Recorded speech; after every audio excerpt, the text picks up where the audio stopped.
Welcome to the Infowars Nightly News. It's Friday the 13th, 2013, and I'm David Knight. Now, today we're going to lead off with a story from Anthony Gucciardi. Remember yesterday we talked about how the credibility of the U.S. government, or I should say the American regime, is really in free fall. Nobody's believing what they're saying anymore. And one of the reasons for that is real, authentic media. And as Anthony Gucciardi points out in his story on StoryLeak, real media is blocking Obama's attempts at plunging the nations into World War III. He said, in a truly powerful augmentation of history, spreading the word over staged events like the Syrian chemical attacks has ultimately forced the Obama administration and its affiliates to push back on their plans to launch military action. Now, going back even to the Boston bombing, we had a tremendous effect on what was happening with the narrative there. All indications were that they were planning on making this something that they were going to blame on domestic terrorism. They did it on Patriots Day, but there were many, many other indications that we pointed out at the time. We took looks at pictures that people were taking. We were pushing back and covering the stories and the evidence as it unfolded, and they were reacting to that. And even if people didn't believe the case that we were making, still, the term false flag entered the vernacular to the extent that when this Syrian false flag came up, everyone was understood the technique, they understood how it was being used, and you have people like Pat Buchanan, Ron Paul, not afraid to use the term false flag because it is real. It is something that has been used over and over again historically. And as Anthony Gucciardi goes on to point out in his article, he says, the answer quite simply is that now we are the only media. There's no longer the need to play into the psychological minefield of labeling certain sources as, quote, alternative news, when we can go back to leading Gallup polls and show that virtually no one trusts the mainstream media. And that's bad news for the 6 corporations that own 90% of the mainstream media. There's a reason that former U.S. National Security Advisor and Trilateral Commission co-founder Zbigniew Brzezinski says that there is a global political awakening that's placing a wrench and the wheel of the war machine. So it's had a real dramatic effect, and we can all see that. We can see how Obama had to back out and back down. We can see how, at first, even though it looked like Republicans, led by the Republican leadership, which is in bed with the military-industrial complex, it looked like they were going to push the narrative, and they were going to say, well, we have to go in. Even though they didn't have any evidence, they didn't have a real cause, they were going to go in for the war. But they got a lot of pushback. They got pushback from other Republicans who were not in the leadership, and they got a huge amount of pushback from the public who's just simply not buying this. The day before this was supposed to launch, on the Friday before everybody expected that Obama was going to send in the missiles, CNN was in full war mode. They were talking about surgical strikes. They were talking about the accuracy of the missiles. They were talking about the moral imperative to go in. They were cheerleading this. It's not the mainstream media that changed public opinion. It's the authentic media that changed public opinion. And they have to do something about that. And they're working on it. And they've got a false flag bill in the Senate. They've got their own they actually have legislation now that's false flag. Listen to the title of this bill, the Free Flow of Information Act of 2013. And here are more details about that bill. A Senate committee passed a media shield law this week that essentially allows the government to determine who is a real journalist for the purposes of protection. Based on the bill, a real journalist is someone who works or worked for an entity or service that shares news or information by means of a newspaper, wire service, a news agency, or via a magazine or through television or radio broadcast. These people would have to have the primary intent to investigate events and procure material in order to share that information with the public. Opinion journalists might not be covered. Senator Feinstein worried the SHIELD law would provide special privileges to those who are not reporters at all, saying those who don't receive a salary couldn't be considered real reporters. Now the SHIELD law is very careful to distinguish real journalists from those who shouldn't be protected. This means bloggers and citizen journalists, unless they can prove to the government that at the inception of their information gathering process, their sole intent was to inform the public. The bill explicitly excludes protection for those whose principal function is to publish primary source documents that haven't been authorized. This means no WikiLeaks cables, no NSA leaks, just a rampant unchecked government. This is in direct violation of the Constitution, which prohibits the making of any law abridging the freedom of speech or infringing on the freedom of the press. Doesn't the SHIELD law actually abridge the freedom of speech of citizen journalists by intimidating them with the threat of prosecution? And the SHIELD law also says they're going to protect real journalists from having to reveal their sources. So I guess the Fifth Amendment is only there to protect IRS officials who have committed criminal acts and perjury. What is actually happening here is the government is trying to take a fundamental right and turn it into a government-granted privilege, a privilege that can be revoked by them for any reason that they deem necessary in the future. They created the SHIELD law to protect journalists, but only the journalists that they decide are worthy of protection. The SHIELD law actually bypasses the First and Fifth Amendment by giving a virtual driver's license to those the government deems worthy of free speech. Basically, this SHIELD law only protects the corporate media and not citizen journalists who aren't willing to regurgitate the same government-vetted stories. It's not protection at all, but prior constraint. And even if you are a real journalist, like Michael Hastings, if you get a little too controversial, you'll be investigated by the FBI. So why is the Obama administration so vigorously attacking the alternative press? It's because the mainstream media is dead. The authentic media is winning the war for the minds of the people. That's why the Obama administration is protecting its lapdog journalists while instilling fear in those that might dare ask questions. Obama's hired even more journalists to be a part of his team. Up to 19 journalists from influential outlets like ABC, CNN, The Washington Times, and LA Times are going to work for the very administration they should be holding accountable. So don't expect any of those journalists to report on their boss's debacles like Obamacare or the illegal NSA spying and wiretapping or Benghazi. Maybe Obama needed more journalists on his Transforming America team for the big rollout of government-funded news after the recent repeal of the domestic propaganda ban. Those journalists can now use their talent to influence public opinion, shaping a favorable narrative for war or for giving up your rights in favor of safety. And that is what this attack on the press all boils down to. They're trying to convince us that our fundamental right to freedom of speech and freedom of the press should be a government-granted privilege that they'll reserve only for their loyal lapdogs. Reporting for the Infowars Nightly News, I'm Leanne McAdoo.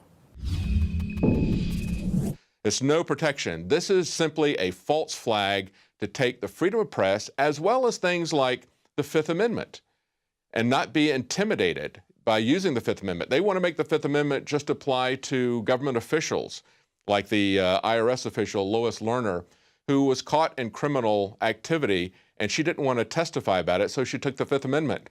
But they're just going to let people like that take the Fifth Amendment and not people who are bloggers, not people who are investigating. It's similar to the way that they don't allow anybody, they don't want anybody to take pictures. They send the police out to falsely arrest people who are taking pictures. Meanwhile, they put cameras up everywhere. They have cameras on the police vehicles, they have cameras on the police themselves, but of course, many times, if it's not something that suits their narrative, those records disappear. That's why we need to have our own cameras. That's why we need to have everyone operating as citizen journalists and exercising their free speech. Now, Matt Drudge has pushed back a lot on this. In an article by Julie Wilson on Infowars, Matt Drudge eviscerates fascist Dianne Feinstein. Listen to some of the things that Matt Drudge had to say. He really nailed it here. He said, comments from Senator Feinstein yesterday on Who's Reporter were disgusting.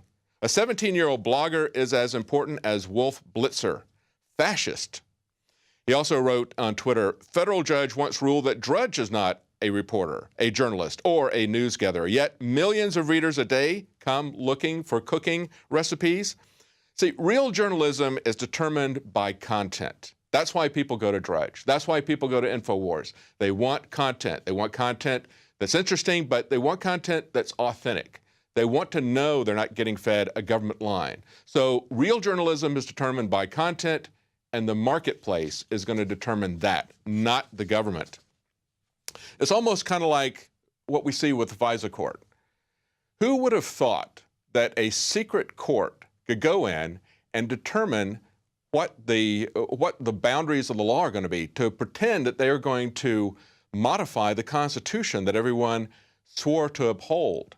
And we're not even allowed to see these secretive determinations. We're not allowed to know that they're violating the law. We're not allowed to know that there's illegal criminal activity going on in an organization. If you report that, they're going to come after you and they're going to try to jail you. But that's precisely what needs to be put out there. We're not talking about exposing the plans for a nuclear bomb. We're talking about exposing the criminal activity of government. This is what they're upset about. This is why they're coming up with this Protection Act. It was called the Free Flow of Information Act. That's why they're coming up with it. The last thing they want is the free flow of information. That's why they're losing the narrative. One of the ways that they're losing the narrative is, as we said, in Syria. It's about the sarin gas attack. And in an article on Infowars today, U.S. military, al-Qaeda rebels have produced sarin gas for chemical attacks in Syria. Now, this is a document that was leaked originally classified a document that was leaked to WorldNet Daily. And in this document, they described sarin gas that was seized in Turkey as not being military grade, but rather as a kitchen variety, which corresponds to sarin gas used in the August 21st chemical attack near Damascus, according to Dr. Yosef Bodansky, a top terrorism expert.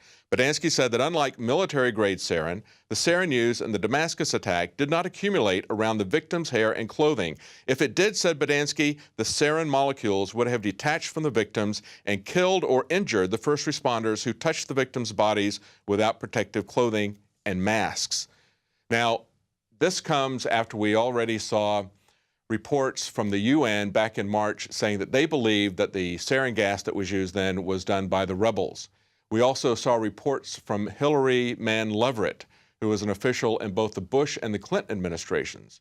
And she said that she knew that that the Russian officials and the Chinese officials had gone in and tested this because they were still in Syria. And she said these were homemade rockets in the March attack, and that the sarin gas was not stabilized, which also indicated that it was not militarily produced. This is the same thing that we're hearing now from the leaked U.S. document. So we've had the United Nations, we've had China, we've had Russia, and now we have a U.S. military document that was leaked. All of them say that the rebels have used homemade sarin gas, homemade delivery back in March. So we know they have that capability. And we know that going into Syria in order to take out chemical weapons and saying, as John Kerry did, that it doesn't matter who had the sarin, it doesn't matter who used the sarin, we have to go in and take it out because weapons of mass destruction like sarin gas exist in Syria. That's simply not the case.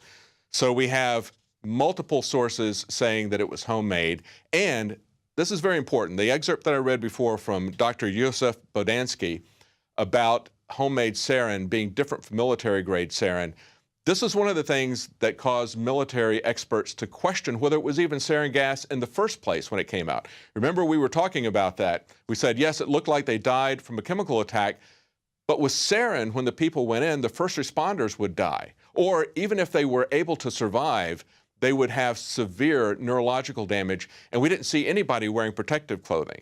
This was something that had been seen when sarin gas was used in the Tokyo subways. You have to wear protective clothing or you too will become a victim. But with the homemade sarin gas, it is not as potent as a military-grade gas. But we're told that we have to invade Syria. We're told that we have to drop bombs in order to stop the weapons of mass destruction.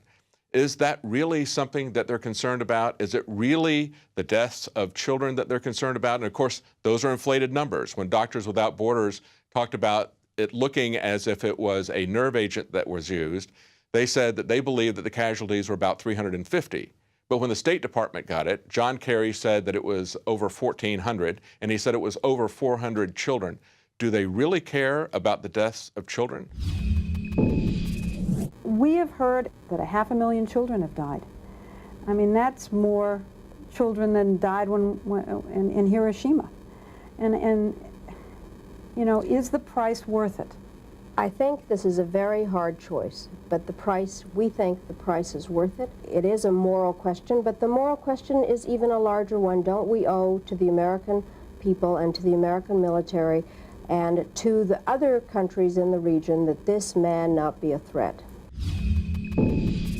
So the U.S. government has a tolerance for the death of children, even 500,000 children when it suits their agenda, I'm reminded of what Henry Kissinger once said. He said, "We have no permanent allies, only permanent interests." Well, it seems that the U.S. government has no permanent morals, only permanent agendas. Now, illegal government actions are not limited to things in Syria or abroad, or even to spying.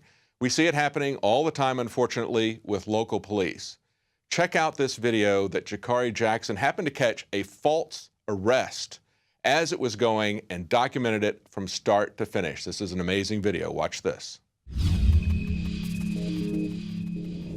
My name is Terry Holcomb. I am board member of TOC, Texas Open Carry. We're coming to the Capitol to basically show our appreciation to the state of Texas for the rights that we do have. So I decided to go with a black powder 1858 Remington replica 44 caliber revolver. Firearm does not include a firearm that may have as an integral part a folding knife blade or other characteristic of weapons made illegal by this chapter, and that is an antique or curio firearm manufactured before 1899 or a replica of an antique or curio firearm manufactured before 1899, but only if the replica does not use rimfire or centerfire ammunition. And mine is a ball and cap revolver. Back up a little bit. You can record all you want to. Back up. However, I was advised to tell you. Y'all can record all you want to. Get on that side of the sidewalk. How's that? Sir, we're fine right Get here, on sir. that side of the sidewalk and you can record all you want to. Sir, You crowd my trooper. You crowd my I'm not trooper. crowding your trooper, sir. I'm standing on a public that sidewalk. side of the sidewalk. Sir, this is a public sidewalk. On that side of the sidewalk. This is a public On that side of the sidewalk.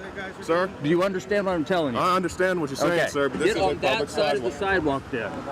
If I'm going to be arrested if I don't get on the other If side you of the keep sidewalk. crowding my trooper. Sir, I'm not on the... look at this distance from me and your trooper. I didn't ask you what the distance was. I asked you to get on that side of the sidewalk. I am being detained, guys. He's being detained. I don't think anybody here is acting nearly as aggressive as you. Okay, great. Y'all comply. The document, I'm standing on a public sidewalk. You can see the distance between me and that officer over there. Camera sticks are Can I get your name, sir? Sergeant Busto. Can I get your badge number? 8662. Excuse me, officer, do you have any comment as to what's going on here? Yeah. No? There you go. Firearm. Any device designed and made to adapt and expel a projectile through the barrel. Keep reading. Energy generated by that substance. Keep reading. Don't mumble. Any firearm made have integral part folding knife blade. Thank you. Let's see. Thank you. Got quiet Thank there, you. Sergeant. Sir, yeah, I did notice that you stopped reading out loud. Can you tell us the part that you were reading? Yeah. The definition of firearm. Okay. What does it say? Firearm does not include a firearm that may have as an integral part a folding knife blade or other characteristic of weapons made illegal by this chapter, and that is an antique or curio firearm manufactured before 1899. So the uneducated folks out there. The definition of firearm was determined in 1898. Firearm that may have. Outlaw would be great. We got cameras filming. Okay. Okay, so was that arrest a mistake? No. That's it for our news portion tonight. Now, as we pointed out earlier, if you really want to change things, if you really want to wake up people, you need to get people watching authentic media. And one of the ways that you can do that is to support Prison Planet TV and help your friends to watch Prison Planet TV. Up to 10 of them can watch along with you at the same time on just one subscription. And who knows, maybe they'll pass that along to other people and you can wake up more people. Stick around after the break. Anthony Gucciardi is going to interview Dr. Edward Group about radiation, the dangers to you and your family, and what you can do about it.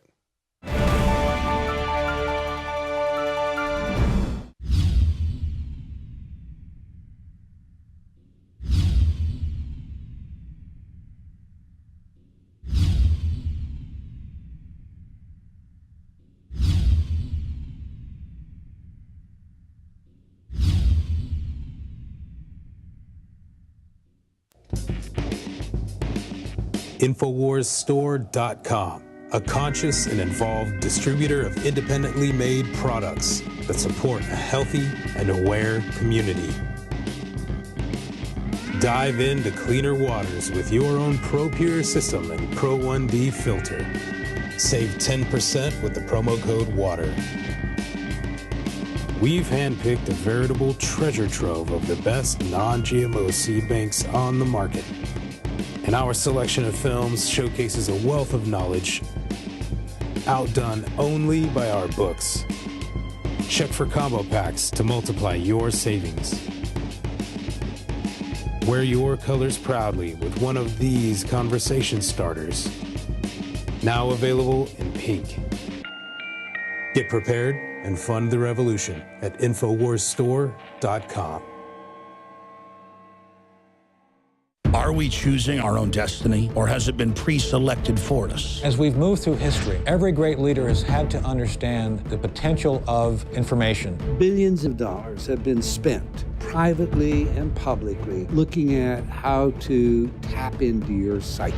From compulsory state education to the Hollywood media brainwashing machine, we are kept in perpetual bondage to the ideas that shape our actions. When somebody obscures that feedback loop between you observing and testing it out and verifying it, they can take total control of your awareness. All of this is happening so fast, you need to be ahead of the game. How to engineer the opinion of the American people so that they would not only endorse but demand a war. Oh, there's another one. Another plane just hit. State of Mind, because there's a war on for your mind. Get your copy of State of Mind, the movie, at Infowars.com. And remember, every order at InfoWarsStore.com receives a free citizen rulebook. Well, there's one thing we know, and that's that the mainstream media and the sociopathic elite control freaks are losing the battle. But what concerns me the most is that they're becoming desperate.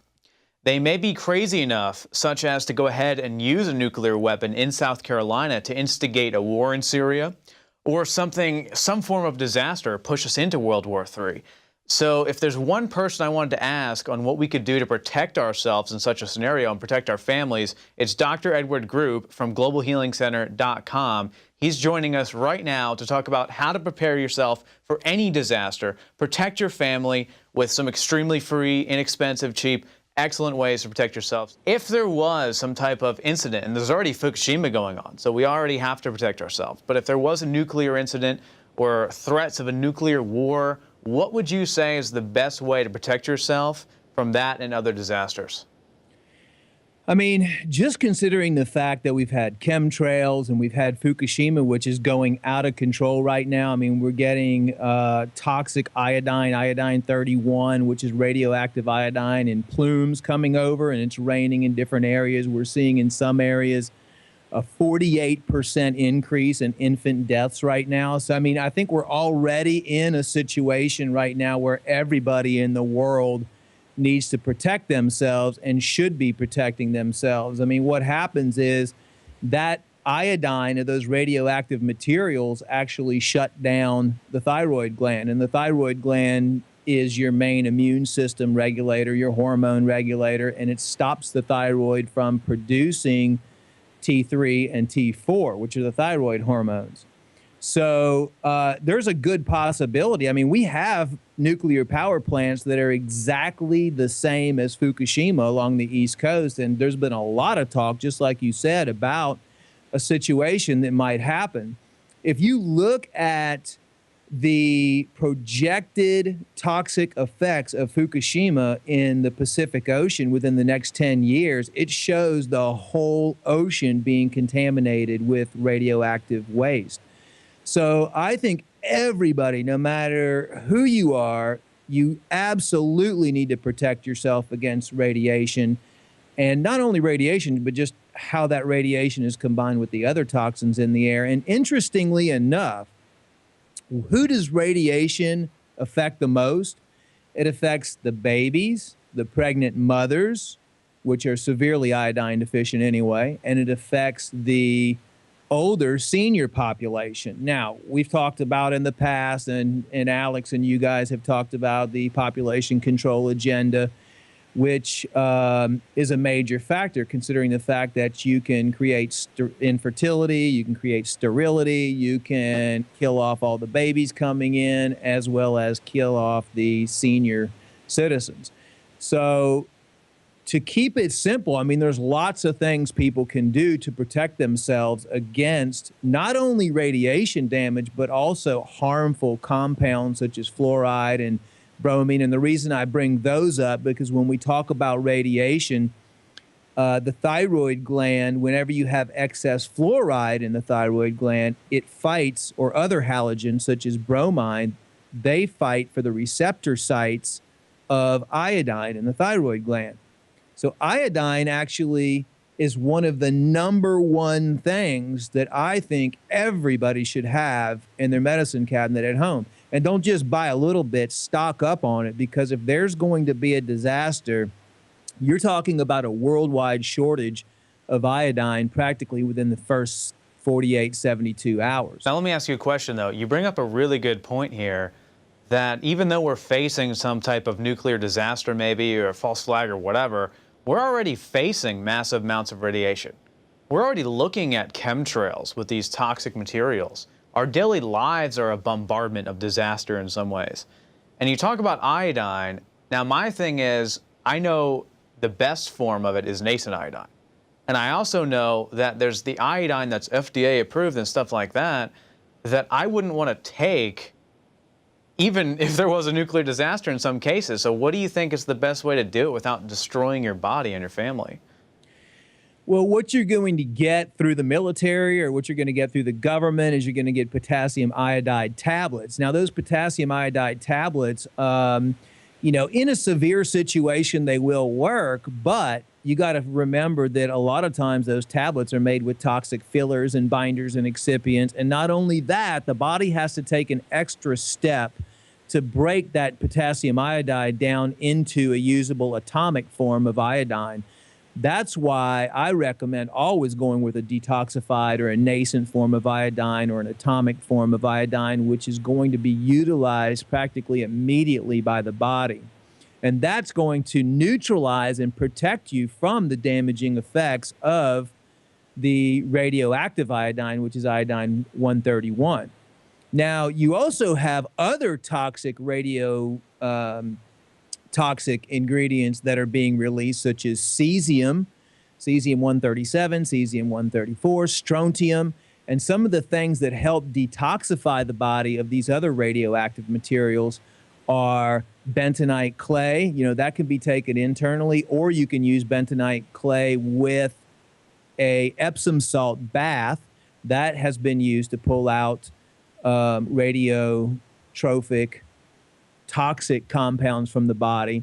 Zeolites, you know, I would always keep a bag of zeolites around too. I mean, you can buy those. You can look at Omri approved zeolite supplements online. #1, like I said, is iodine. #2, have some zeolites around. That's what they used in Russia. Also, the bentonite clay is a thing that I always use and keep around. Another thing that's really effective for detoxifying radiation is activated charcoal. If you look at the military suits, the nuclear biological suits, and if you look at the radiation filters, they all usually contain activated charcoal. Activated charcoal can be taken internally, and it's really good at absorbing radiation from the body, toxic radiation from the body. And then eating a very healthy, clean diet, you know, spirulina is effective, chlorella, the clean chlorella, any type of super green foods. Make sure that if you're eating any type of kelp or anything, though, it comes from North Atlantic and not from the Pacific Ocean, where everything is already contaminated. Definitely, but these are things also that you can utilize in your daily life. And that's kind of what this whole session is also about, informing people on what they can do now to protect themselves later. Because as far as I understand, I mean, nascent iodine you can take every day. I use bentonite clay, I put it on my face, and it just extracts toxic material from your body. I use zeolites on a daily basis, oregano oil. All of these things I'm using now to protect myself later. So I think it's better to be prepared now than to be freaking out and scared later to build up overall immunity. Because another thing is, Fukushima, for example, they'll deny all day long until their graves that Fukushima is perfectly fine and that we're not being blasted with massive amounts of radiation, even though the scientific community agrees that, yeah, we are. The tests show it down. They shut down the calculations for it all. So ultimately, it pays to be taking these things on a daily basis to be prepared sooner than later, not just to put it in your medicine cabinet for that day, but to start taking control of your health now is the ultimate survivability, isn't it? Absolutely. I mean, and that goes with all the degenerative diseases and everything that we're facing, with the amount of toxins that we're dealing with in the air on a daily basis, the amount of toxins we're dealing with in the water supply on a daily basis, the toxins that are consumed in foods on a daily basis, the toxins in beverages on a daily basis, all the microbes that we're exposed to every single day. All the, not only the harmful ionizing radiation, but also the electromagnetic radiation from cell phones and cell phone towers and everything else. The solution is to take a proactive approach and start detoxifying your body right now, because all these things affect your immune system and they lower your ability to fight off degenerative disease and lower your ability to fight off cancer. So what everybody should do is do regular intestinal cleanses, because all the toxins ultimately enter through your intestinal tract, whether you eat radiated food or, depending on what you expose yourself to. Definitely. Now, let me ask you something. We're seeing so many victories. Earlier, I talked about how we essentially stopped Obama and his cronies from pushing us into World War III. Yesterday, I cut a video about the Monsanto Protection Act, which gives full immunity to Monsanto, and how we pretty much destroyed it with information last time, and we're going to do it again. We're just seeing so many sweeping victories for overall international relations, just protecting the people instead of the crony elite. We're seeing personal health freedom victories. Do you see us just absolutely overcoming the system and just beating this down through the spread of information with the rise of the real media in place of the phony, dead, decapitated mainstream media? Well, I think that's the main goal. I mean, that's what we're all working towards. I mean, I think we're at a crucial point right now, and we're getting close, if we're not already there, to the tipping point. I think that there's just a real hardcore fight going on right now between the good and the bad. And who knows how far it's going to go. But one thing for sure is that people are becoming more educated every single day, and they're actually seeing it with their own eyes. They're starting to understand that, hey, I've been going to the doctor and I'm not getting better. Pharmaceuticals are not working. What we need is we need to start releasing more free energy technologies, and we need to start demanding from the government more of the things that we're all into. And as time goes on, Anthony, I'm definitely seeing a change, and I think that people are seeing a change, and I'm hoping, just like you and everybody else, that we'll be able to live and see that day whenever we're able to have a government that doesn't approve chemicals and doesn't approve toxic pharmaceuticals and doesn't allow nuclear power plants and doesn't allow the production of carcinogenic chemicals and doesn't allow GMOs to be existent on the planet. And we have a planet that is clean and a planet that is, producing with happy and healthy people. I mean, the thing with Fukushima, too, is we've had solutions for that. I mean, the Russians have developed, and not only the Russians, but high-tech scientists have developed ways to neutralize radiation fallout and radiation from spent uranium. And they've sent that technology over to Fukushima within 3 weeks of the time that the tsunami hit. And none of that technology is even being used. So that's the sad reality of it. It's like we have these answers. We just need to inform the people. Everyone listening right now is getting it. They're absorbing this information. And I think we are seeing massive victories. That's kind of the overall theme of tonight. It's like, yeah, there's a bunch of bad stuff going on, but at the same time, it's just distracting from how much we are winning and how much we are dominating this entire paradigm.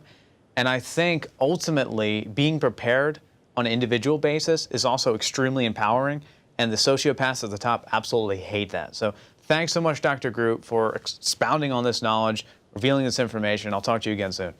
Thanks for having me on. Ultimately, what it comes down to is Obama, his affiliates, his handlers, they're afraid of us.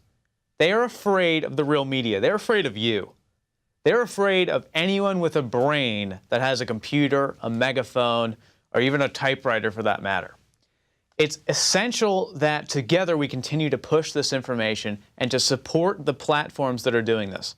That is why I'm here and I'm supporting Infowars with StoryLeak and joining the Infowars network and supporting with Alex and doing the video reports. So I do encourage everyone, if you appreciate the real media, if you want to maintain your liberties, if you want your First Amendment, if you want your Second Amendment, if you want to have any ability to do anything or be called a journalist for that matter, if you want to be able to have free speech on the internet without having to join the Obama administration, support real media.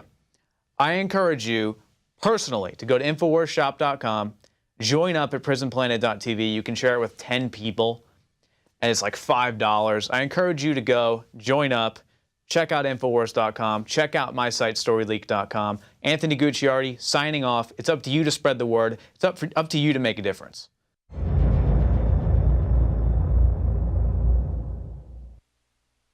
Now you can watch Alex Jones live at Infowars.com/show. You'll find links to all of our content there and a free 15-day trial for Prison Planet TV.